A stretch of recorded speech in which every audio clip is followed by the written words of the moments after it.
Alhamdulillah wassalatu wassalamu ala sayyidi Rasulillah Muhammad ibn Abdullah wa ala alihi wa sahbihi wa man walah wa man iqtada bihudahu wa sara ala nahjihi wattaba tariqahu bi ihsanin ila yaumiddin. Subhanaka la ilma lana illa ma 'allamtana innaka antal alimul hakim. Rabbi shrah li sadri wa yassir li amri wahlul 'uqdatam min lisani yafqahu qawli. Yang saya hormati dan saya muliakan pada segenap pengurus Jam'iyah Manaqib Syekh Abdul Qadir Al-Jailani dan seluruh jamaah yang hadir pada malam hari ini.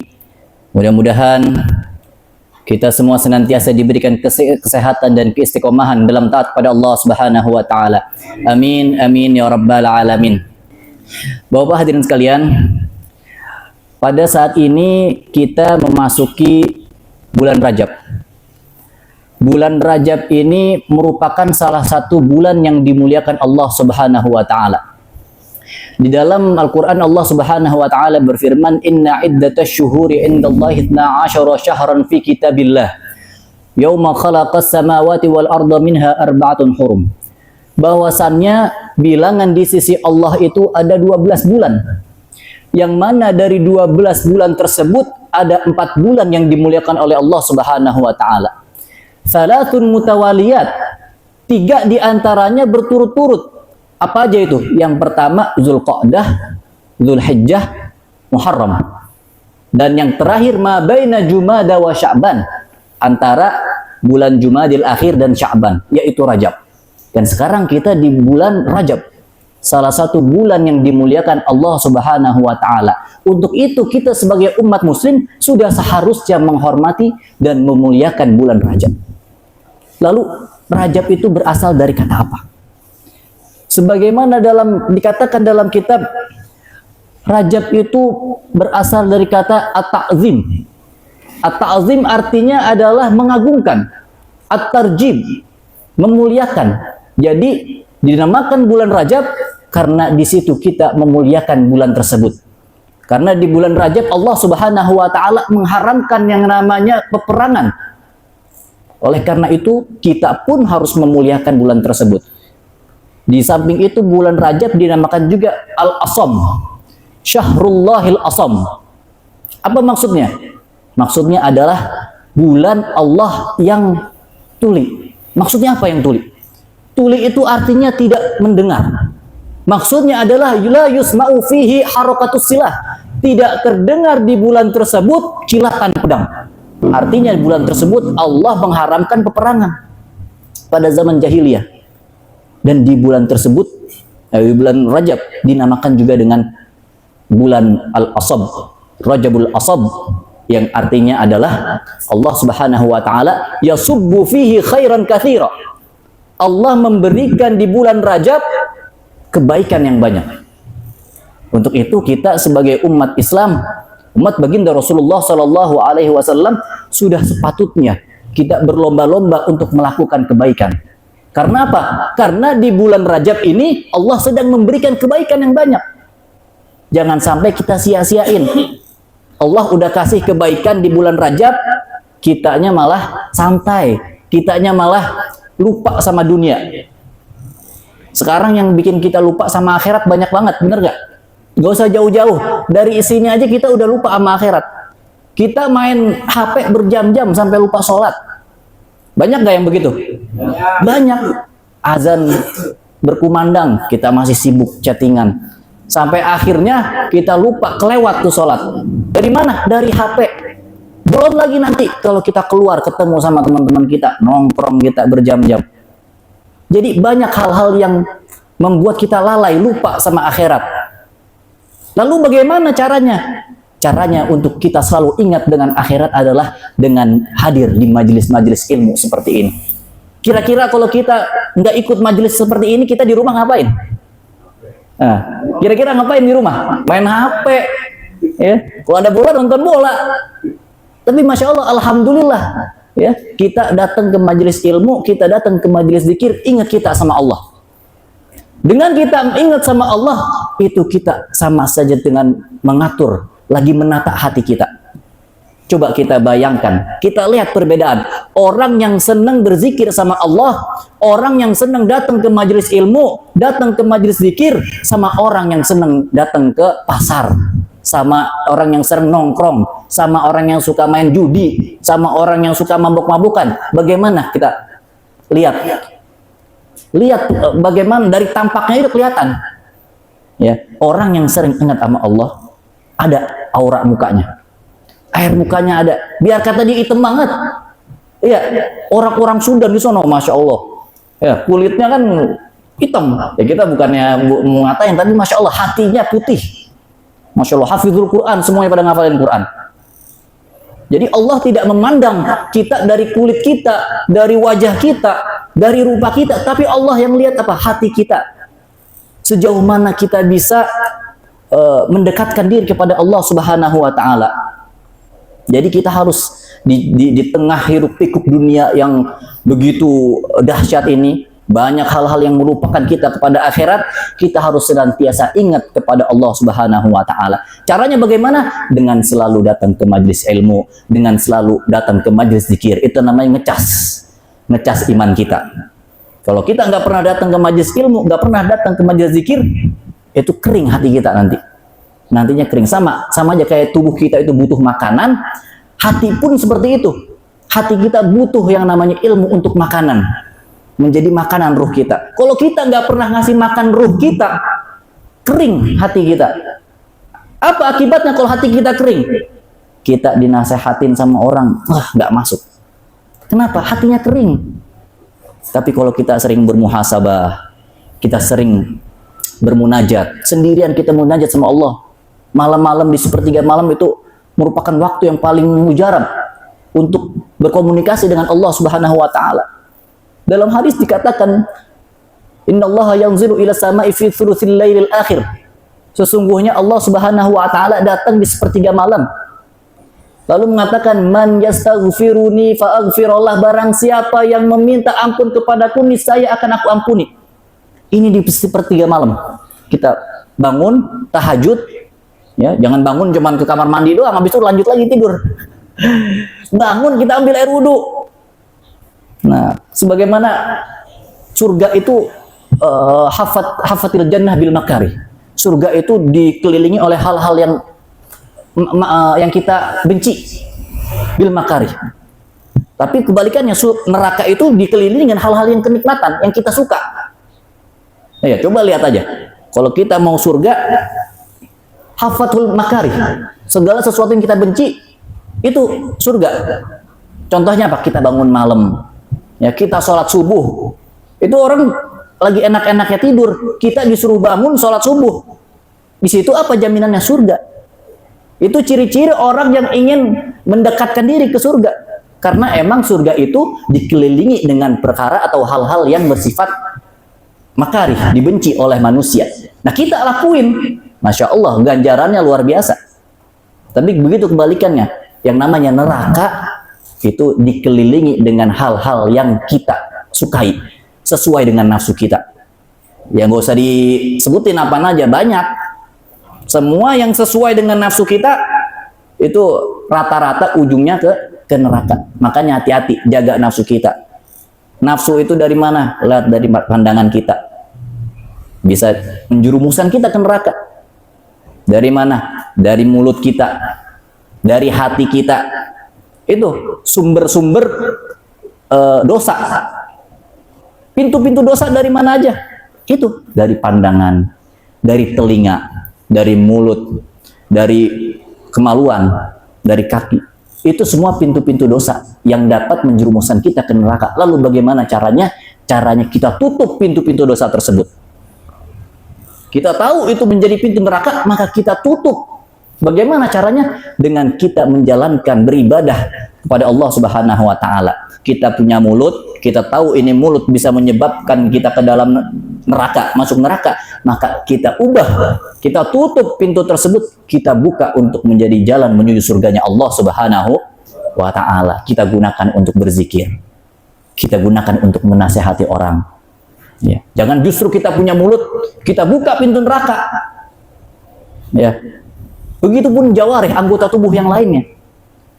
Karena anggota tubuh kita ini pilihannya dua, dapat mengantarkan kita ke surga atau mengantarkan kita ke neraka. Mudah-mudahan kita semua termasuk ahli surganya Allah Subhanahu wa taala. Amin amin ya rabbal alamin. Kemudian Bapak-bapak hadirin sekalian, apa yang dilakukan baginda Rasulullah Shallallahu alaihi wasallam ketika masuk bulan Rajab? Baginda Rasulullah Shallallahu alaihi wasallam senantiasa berdoa kepada Allah sebagaimana doa yang ini masyhur, terkenal. Allahumma barik lana fi Rajab wa Sya'ban wa ballighna Ramadan. Ya Allah, berkahilah kami pada bulan Rajab dan Sya'ban dan sampaikanlah umur kami hingga bulan suci Ramadan. Ya. Kita minta keberkahan pada Allah Subhanahu wa taala. Ini keberkahan merupakan suatu nikmat Allah yang sering dilupain sama orang-orang. Benar gak? Kita minta sama Allah, ya Allah panjangin umur saya. Ya Allah berikanlah saya kesehatan. Ya Allah berikanlah saya rezeki yang melimpah. Tapi kita lupa sama Allah, ya Allah berikanlah keberkahan di dalamnya. Kita lupa. Padahal keberkahan itu merupakan suatu nikmat yang luar biasa. Tidak semua orang dikasih nikmat keberkahan oleh Allah. Tapi saat Allah Subhanahu wa taala memberikan keberkahan kepada kita tanpa kita minta, kita lupa syukur. Kita lupa bersyukur pada Allah. Allah udah kasih kita nikmat kesehatan. Kita dikasih nikmat untuk bisa datang ke majelis ilmu. Ya, ini merupakan suatu nikmat. Ya, karena ciri-ciri Allah memberikan keberkahan pada kita. Dari segi umur, Allah memberikan kepada kita keberkahan umur. Dari mana kita tahu? Ciri-cirinya adalah kita gunakan umur kita ini untuk beribadah di jalan Allah Subhanahu wa taala. Betapa banyak orang di luar sana yang menggunakan umurnya semasa hidupnya habis untuk maksiat kepada Allah. Tapi alhamdulillah ya, kita pada malam hari ini bisa duduk di sini di majelis ilmu, di majelis zikir. Ini merupakan ciri-ciri keberkahan umur yang Allah berikan kepada kita. Kita juga minta kepada Allah Subhanahu wa taala agar diberikan keluasan rezeki. Tapi kita lupa, ya Allah berikan keberkahan di dalamnya. Jangan lupa kita minta rezeki dan juga minta keberkahannya. Sering banget dilupain ini. Orang yang mendapatkan keberkahan rezeki, rezeki itu datang bukan dari yang haram. Banyak orang yang mati-matian mencari rezeki, dia nggak peduli mana yang halal, mana yang haram. Mau halal, mau haram, disikat saja semuanya. Padahal keberkahan itu datangnya bukan dari yang haram. Nggak ada keberkahan yang datang dari haram, itu nggak ada. Keberkahan rizki yang Allah berikan itu selalu datangnya dari yang halal. Hati-hati, hati-hati kita mencari rizki, cari rizki yang halal. Karena apa? Karena pengaruhnya bukan hanya kepada diri kita. Kalau kita udah mencampur antara rizki yang halal dan haram, itu pengaruhnya luar biasa. Bukan hanya kepada diri kita, tapi juga kepada anak keturunan kita yang kita kasih makan. Apa salah satu pengaruhnya? Kalau kita berani mencampur-campur rizki yang halal dan haram, ya, pengaruhnya adalah kita susah ngebedain mana yang hak dan mana yang batil. Sering nggak kita nemuin orang diajak ngobrol, diajak ngomong, yang bener begini, ya kalau misalnya lu kayak gini, lu zolimin orang, nggak percaya, nggak peduli. Kenapa? Karena udah mencampur mana yang hak dan batil. Akhirnya dibilangin ngeyel, nggak ngerti. Nah itu salah satu efeknya, pengaruhnya. Nggak bisa ngebedain mana yang benar dan salah. Semuanya dilibas. Nah kita hati-hati ini. Jangan sampai anak keturunan kita itu dikasih makan, minum dari barang-barang yang haram. Itu pengaruh juga dari kecerdasannya. Karena Allah, innallaha thayyibun la yaqbalu illa thayyiba. Sesungguhnya Allah itu baik dan Allah tidak akan menerima kecuali sesuatu yang baik. Percuma kita dapat rezeki 1 M, tapi itu dari hasil korupsi. Kita sedekahin sama orang, jangan harap Allah Subhanahu wa taala menerima. Innallaha thayyibun la yaqbalu illa thayyiba. Lu dapat dari mana itu duit? Mending kita sedekah 1.000, 2.000, tapi itu halal dari keringat kita. Daripada kita sedekah 10 juta, 50 juta, tapi dari duit hasil korupsi, duit hasil zolimin orang. Gitu. Jadi kita hidup di dunia ini yang lurus-lurus aja. Apa yang jadi hak kita, kita ambil. Apa yang bukan jadi hak kita, kita kasih. Karena pada hakikatnya nanti semua pada balik kepada Allah Subhanahu wa Ta'ala. Kita mau ngumpulin duit sebanyak apapun, mau berapa triliun pun, akhirnya itu duit nggak bakalan kita bawa. Lalu apa yang kita bawa? Seringkali kita dengar yang kita bawa itu adalah amal kita. Nanti ketika sudah meninggal dunia, apalagi yang diharapkan sama kita? Kita ngarepin apa? Kita ngarepin duit. Kita ngarepin duit yang triliunan kita kumpulin itu bakalan datang ke kita. Kita udah nggak butuh yang namanya duit. Yang kita butuh adalah amal soleh kita. Amal soleh yang ada di dunia nih. Nanti ketika meninggal dunia kita cari-cari. Mana catatan amal gua ketika malam Senin duduk di majelis manakib? Mana catatan gua ketika ada bencana kita bantuin orang yang kena bencana? Itu kita cari-cari nanti di akhirat. Jadi amal soleh kita yang kita cari.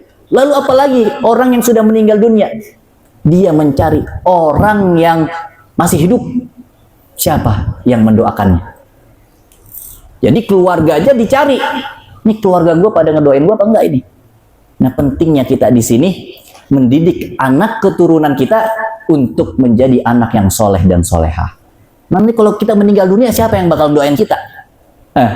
Siapa yang bakal doain kita kalau bukan keluarga kita? Tetangga kita belum tentu doain kita, malah bisa disyukurin. Dia mampus dah. Iya. Tapi siapa lagi kalau bukan keluarga kita yang mendoakan kita? Maka dari itu kita didik anak keturunan kita belajar agama. Ya, harus kita didik bagaimana etikanya sama orang tua, sama guru. Nah, ini sekarang guru salah dikit udah penjarain aja. Lah, kalau misalnya saya jadi orang tuanya, tambahin kepala sekolah. Kenapa? Biar itu anak terdidik, asal jangan mati aja.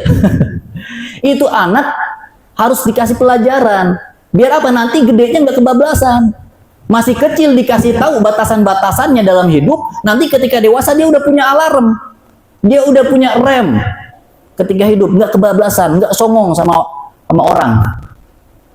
Tapi kalau kita masih kecil udah dialemin, ya orang dia songong sama orang lain, dibiarin aja. Ya, itu nanti kalau udah gedenya lebih-lebihan. Ya, maka dari itu kita didik dari sekarang biar jadi kita punya anak yang soleh dan soleha. Bapak hadirin sekalian, itu kita minta keberkahan di bulan Rajab. Jadi jangan sampai kita lupa. Kita minta kesehatan, kita minta rizki, kita minta keturunan yang soleh dan soleha, tapi kita lupa untuk minta keberkahan. Ya, jadi ketika kita minta sesuatu, kita selipin, ya, kita tambahin bahwasannya kita minta keberkahan di dalamnya. Terlebih lagi di bulan Rajab ini, di mana Allah Subhanahu wa Ta'ala menurunkan kebaikan, khairan katsira. Allah turun begitu banyak kebaikan. Saatnya kita berlomba-lomba untuk menggapai kebaikan yang Allah berikan kepada kita. Bagaimana cara kita berlomba-lomba? Memperbanyak ibadah kepada Allah Subhanahu wa Ta'ala. Salah satu amalan ibadah yang dianjurkan dikerjakan di bulan Rajab ini adalah memperbanyak puasa. Memperbanyak puasa sunnah. Ada yang mengatakan, Pak Ustadz, bulan Rajab itu nggak ada dalil yang mengatakan disunahkan berpuasa. Jawabannya memang iya. Tidak ada dalil yang menjelaskan bahwasannya kita itu disunahkan berpuasa di bulan Rajab secara khusus. Tapi ada hadis yang mengatakan bahwasannya kita dianjurkan berpuasa di bulan-bulan yang dimuliakan Allah Subhanahu wa Ta'ala. Wa minal hurumi fasum, dan di bulan-bulan haram maka hendaklah kalian berpuasa. Emang gak disebutin bulan Rajab, tapi bulan Rajab termasuk bulan haram apa bukan? Termasuk bulan yang dimuliakan Allah Subhanahu wa Ta'ala. Untuk itu kita diminta untuk memperbanyak berpuasa di bulan Rajab. Dalam riwayat lain juga dijelaskan, inna fil jannati nahran yuqalu lahu Rajab. Bahwasannya di surga itu ada sungai yang dinamakan Rajab. Man shoma min Rajaba yauman wahidan saqahullahu min dzalika nahar. Barang siapa yang berpuasa di bulan Rajab satu hari aja. Kita selama bulan Rajab ini kita puasa satu hari. Ya, besok hari Senin nih. Kita puasa di hari tersebut. saqahullahu min dzalikan nahar. Allah akan memberikan kasih minum bagi orang yang berpuasa di bulan Rajab itu dari sungai yang dinamakan Rajab. Ya, jadi kita jangan lupa paling enggak kita puasa 1 hari. Ya, kalau emang kita jarang puasa nggak kuat, kalau siang-siang bawaannya mau minum mulu, apalagi ngelihat es, ya udah mau minum aja bawaannya. Paling enggak kita ngamalin hadis baginda Rasulullah Shallallahu Alaihi Wasallam. Kita mudah-mudahan mendapatkan keutamaan ya dari menjalankan sunnah berpuasa di bulan Rajab. Amin, amin ya rabbal alamin. Di bulan Rajab ini kita diminta untuk memperbanyak puasa. Oleh karena itu, saya mengingatkan juga khususnya bagi para kaum hawa wanita, bagi yang belum pernah mengkodok puasanya di tahun kemarin, mumpung belum masuk bulan Ramadan, maka hendaklah dia mengkodok di bulan Rajab. Karena nggak boleh sampai ketemu bulan puasa lagi. Dia harus mengkodok sebelum masuk bulan Ramadan. Kalau bulan Zulqa'dah dia nggak bisa ganti. Bulan Zulhijjah emang lagi waktunya motong kambing, motong sapi. Di kulkas banyak banget kaki sapi, kaki kambing, dia nggak bisa puasa dah. Iya. Akhirnya apa? Di bulan Rajab. Ya, mumpung masih ada waktu, niatin puasa kodok. Bukan buat yang kaum hawa aja, bukan yang buat ibu-ibu aja, buat yang laki-laki juga. Emang ada yang laki-laki yang kodok? Ya ada aja, dia sakit, bentar dia gak kuat, emang suka bolong-bolong, puasa aja, ganti di bulan Rajab. Apalagi besok hari Senin, ya kita puasa di hari Senin, mendapatkan pahala sunnah hari Senin. Di bulan Rajab kita mendapatkan pahala kemuliaan berpuasa di bulan Rajab. Kemudian kita niatkan untuk mengganti puasa kita di bulan suci Ramadan yang lalu. Berarti dapat berapa tuh? Dapat 3, satu paket ya, dapat 3. Jadi kita niatin kita puasa untuk mengganti di bulan suci Ramadan yang lalu, pahalanya dapat 3. Itu salah satu keutamaan. Ya, kita puasa di bulan Rajab, kita dapat pahala bulan Rajab, kita pun mendapat pahala puasa hari Senin. Kemudian orang yang mengkodok puasa, di dalam Al-Quran dijelasan, faman kana minkum maridun aw ala safarin fa iddatun min ayyamin ukhra. Barang siapa yang sakit, aw ala safarin, aw dia sedang berpergian dalam muddah 59 km. Ya, muddah qasrin, dari jarak diperbolehkannya untuk qasar. Ya, 59 km itu kita boleh qasar, boleh jamak qasar. Di bawah itu kita nggak boleh. Maka kita diperbolehkan untuk berbuka. Ini salah satu rukhsah yang Allah berikan. Ketika kita lagi musafir, Allah memberikan kita keringanan. Udah, lu jangan puasa dulu. Emang lu lagi di perjalanan, lagi ada yang mengatakan as-safaru qit'atun minal adab. Ya, perjalanan itu sebagian dari siksaan. Kalau kita rasain emang betul, kita perjalanan jauh gimana rasanya? Wah, badan pada pegel-pegel, apalagi yang udah berumur. Iya, ntar dia encok lah. Ada aja yang dirasa. Makanya kalau mau pergian, obat-obatan kudu di absen dulu itu. Ntar puyer, ya aspirin semuanya dibawa. Iya, al-safaru qit'atun minal adab. Untuk itu boleh diringankan oleh Allah Subhanahu wa taala. Walaupun kita sehat, boleh kita berbuka. Tapi faidatum min ayyamin ukhra, nanti selepas pulang ganti di hari selain dari bulan suci Ramadan. Kadang ada yang ngerasa, saya masih kuat. Ya silakan, masih kuat. Ini kan rukhsah, keringanan, boleh diambil, boleh enggak. Tapi Allah senang kalau ngeliat hambanya yang mengambil rukhsah, mengambil keringanan tersebut. Ada pahala tersendiri. Jadi orang yang sakit, orang kemudian musafir, itu diganti di bulan di hari yang lain selain bulan suci Ramadan. Kemudian apa? Walladzina yutiqunahu fidyatun ta'amu miskin. Apabila orang tua, orang yang udah nggak mampu berpuasa, ya orang-orang tua kita nih yang sepuh-sepuh udah nggak mampu berpuasa. Lalu apa gantinya? Fidyatun ta'amu miskin. Ngasih fidyah kepada orang miskin. Satu mud itu kurang lebih 3 liter. Itu buat orang yang musafir. Orang yang musafir tadi mengganti. Orang yang sakit juga mengganti. Tapi orang yang tidak mampu, ya seperti orang yang sakit itu membayar fidyah. Kemudian bagaimana hukumnya bagi ibu hamil? Nah, ibu hamil gimana hukumnya? Ibu hamil dan menyusui. Ini ada 3 pendapat ulama mengatakan. Pendapat yang pertama yaitu pendapat Abu Hanifah yang mengatakan bahwasannya ibu hamil dan menyusui itu qadha saja. Diqadha. Jadi kalau misalnya ada yang bilang bagaimana ibu hamil dan menyusui, yang bagaimana menggantinya ibu hamil dan menyusui, mengganti puasanya, dibilang qadha saja, berarti itu pendapatnya Imam Abu Hanifah. Tapi yang ada pendapat kedua, yaitu pendapatnya Abdullah bin Abbas yang mengatakan bahwasannya ibu hamil dan menyusui apabila tidak berpuasa maka bayar fidyah. Kemudian mazhab Syafi'i seperti apa?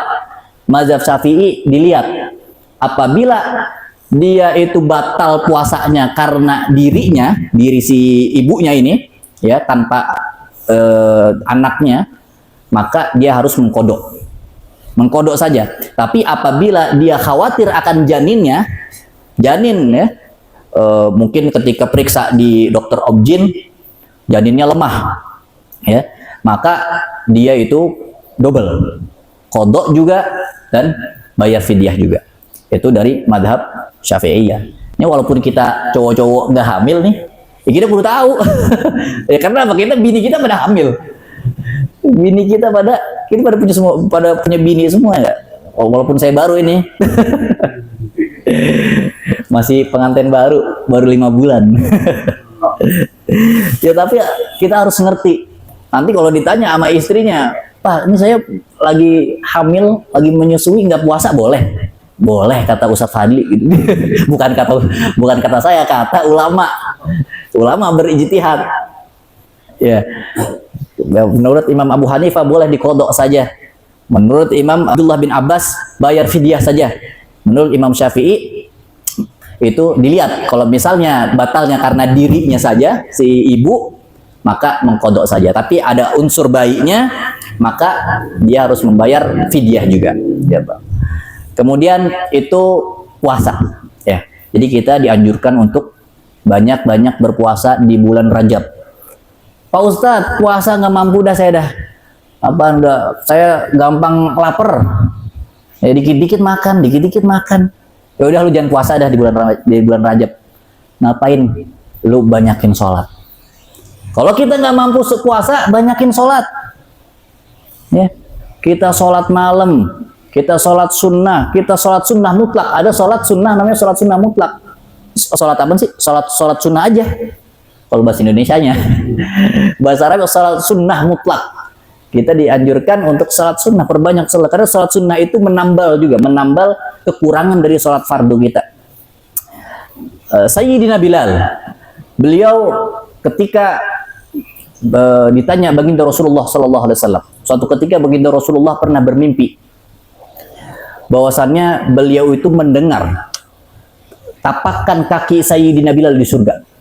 Fa inni sami'tu dafa'ina 'alaika baina yadayya fil jannah. Saya mendengar tapakan kakimu di surga, wahai Bilal. Apa amalanmu sehingga kamu bisa sendalmu bisa terdengar di surga? Kemudian apa kata Sayyidina Bilal? Saya tidak melakukan apa-apa. Inilah adri. Walakinni ma tawadhatu illa sholaitu ba'dah. Saya tidak berwudu kecuali setelahnya aku sholat, kata Sayyidina Bilal.